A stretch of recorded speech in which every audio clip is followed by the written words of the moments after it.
അസ്സലാമു അലൈക്കും.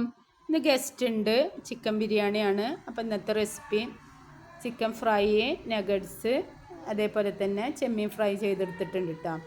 അപ്പോൾ ഓവർനൈറ്റ് വെച്ച ചിക്കനാണ് ഞാൻ പൊരിച്ചെടുക്കുന്നത്. ഒരു കിലോൻ്റെ ചിക്കനാണ്. അപ്പോൾ ഇത്തിരി മുളക് പൊടി, ഇത്തിരി മഞ്ഞൾപ്പൊടി, ഇത്തിരി ഉപ്പ്, അര ലെമൺ, അര ടീസ്പൂൺ ഓയിൽ, എന്നിട്ട് നന്നായി തേച്ച് മിക്സ് ചെയ്തതിന് ശേഷം നമ്മൾ ഓവർനൈറ്റ് വെക്കുക. ചിക്കൻ നല്ല സോഫ്റ്റ് ആവട്ടെ. ബിരിയാണിയിലേക്ക് ഇങ്ങനെ ചെയ്തിട്ടുണ്ടെങ്കിൽ നിങ്ങൾക്ക് എല്ലാവർക്കും അറിയാം. എന്നാലും ഇതേപോലെ ഒന്ന് നിങ്ങൾ ബിരിയാണി വെച്ച് നോക്കിട്ടാ, അടിപൊളിയാണ്. നിങ്ങൾ ചെയ്തിട്ട് കമൻറ്റ് പറയണം. അപ്പോൾ ചിക്കൻ ഹാഫ് വേവിൽ ഫ്രൈ ചെയ്തെടുക്കുക. അതിന് ശേഷം ഞാൻ 2 കിലോ ബിരിയാണിയാണ് വെക്കുന്നത്. അതിലോട്ട് 3 സവാള, 2 തക്കാളി പുഴുങ്ങിയത്, 8 പച്ചമുളക്, അതേപോലെ തന്നെ വലിയ കഷ്ണം ഇഞ്ചി, 2 ചെറിയ ഉണ്ട വെളുത്തുള്ളി. അതിന് ശേഷം നമ്മൾ അര ഗ്ലാസ് ഓയിലിൽ 1.5 ടീസ്പൂൺ നെയ്യാണ് ഒഴിച്ച് കൊടുത്തിട്ടുള്ളത്. 3 സവാള വഴറ്റി, പച്ചമുളക് കൂടുതൽ എടുക്കാൻ കാരണം മല്ലിപ്പൊടി, മുളക് പൊടി ഒന്നും ഈ ബിരിയാണിയിലേക്ക് ഇട്ട് കൊടുക്കണില്ല കേട്ടോ. അതിന് പകരം ഞാൻ 2.5 ടേബിൾ സ്പൂൺ ബിരിയാണി മസാലയാണ് ഇട്ട് കൊടുക്കുന്നത്. വീട്ടിൽ തയ്യാറാക്കിയത് അല്ല, പുറത്തുനിന്ന് വാങ്ങിച്ചതാണ്. രണ്ടായാലും നല്ല ടേസ്റ്റാണ് കേട്ടോ.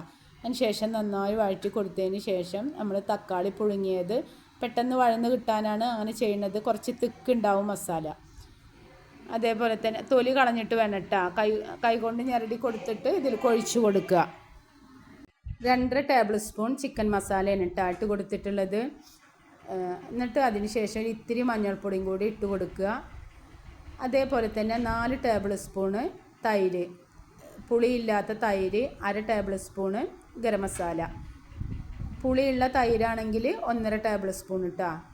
എന്നിട്ട് അതിന് ശേഷം നന്നായി മിക്സ് ചെയ്തതിന് ശേഷം വീണ്ടും നമ്മൾ ഉപ്പും ഒക്കെ നോക്കിയിട്ട് നമ്മൾ ബിരിയാണിക്കുള്ള വെള്ളം വെച്ച് കൊടുക്കുക. ബിരിയാണിയിൽ ഞാൻ ഇട്ട് കൊടുക്കുന്നത് കുറച്ച് ഇഞ്ചി, പച്ചമുളക്, വെളുത്തുള്ളി പേസ്റ്റ്, അതേപോലെ തന്നെ അര ടീസ്പൂൺ ഓയിൽ, അര ലെമണ്, ഏലക്ക, പട്ട, ഗ്രാമ്പു, അതേപോലെ തന്നെ ഇത്തിരി പെരുംജീരകവും നല്ല ജീരകവും. എന്നിട്ട് അതിന് ശേഷം കുറച്ച് ഓയിൽ ഒഴിച്ച് കൊടുക്കണം കേട്ടോ. അര ടീസ്പൂണ് ഓയിൽ ഒഴിച്ച് കൊടുക്കുക. കുറച്ച് മല്ലിച്ചപ്പ് ഇട്ട് കൊടുക്കുക. എന്നിട്ട് നമ്മൾ അരി ഇതിലിട്ട് കൊടുത്തിട്ട് വെന്തതിന് ശേഷം ദമ്മിടുക. നമ്മൾ ബിരിയാണിക്ക് ഇതേപോലെ തന്നെ വെള്ളം വെച്ചിട്ട് അരി ഊറ്റിയെടുക്കുകയാണെന്ന് വെച്ചെങ്കിൽ കുഴപ്പമില്ല. ഇതേപോലെ ദമ്മിടുകയാണെങ്കിലും ഈ ബിരിയാണി ടേസ്റ്റാണ് കേട്ടോ. ദമ്മിടുമ്പോൾ 1 മണിക്കൂർ വെള്ളം അരി ഇട്ട് വെച്ചിട്ട് നന്നായി കഴുകി പശയൊക്കെ കളയണം അരിയുടെ. എന്നിട്ടാണ് കേട്ടോ ദമ്മിൽ വേവിക്കേണ്ടത്. ഇതേപോലെ തന്നെ ഫില്ലാക്കിയിട്ട് വേണം നമ്മൾ ഇറച്ചിട്ട് കൊടുക്കാൻ കേട്ടോ. ഞാൻ അതേ നെയ്യ് തന്നെ ഉപയോഗിച്ചിട്ടുള്ളൂ, വേറെ നെയ്യ് ഇതിൽ ഒഴിച്ച് കൊടുക്കണില്ല. എന്നിട്ട് കുറച്ച് മല്ലിച്ചപ്പ് ഇട്ട് കൊടുക്കുക. അതിന് ശേഷം കുറച്ച് നഗറ്റ്സ് പൊരിച്ചെടുക്കുന്നുണ്ട്. അതിന് ശേഷം നമ്മൾ പാക്കറ്റ് വാങ്ങിച്ചതാട്ടോ നഗറ്റ്സ്. അതേപോലെ തന്നെ വീട്ടിലുണ്ടാക്കിയാലും നല്ല ടേസ്റ്റാണ്, ഉണ്ടാക്കാറുണ്ട്. കുറച്ച് ചെമ്മീൻ ഫ്രൈ ചെയ്തിട്ടുണ്ട്, ചിക്കൻ ഫ്രൈ ചെയ്തിട്ടുണ്ട്. ചെമ്മീൻ മുളക് പൊടി, മഞ്ഞൾപ്പൊടി, ഉപ്പ്, അതേപോലെ തന്നെ ലെമണ്, വെളുത്തുള്ളി തൊലി കളയാണ്ട് ചതച്ചിട്ട് കൊടുക്കുക. നല്ല ടേസ്റ്റാണ് കേട്ടോ അങ്ങനെ ചെമ്മീൻ പൊരിച്ചാൽ.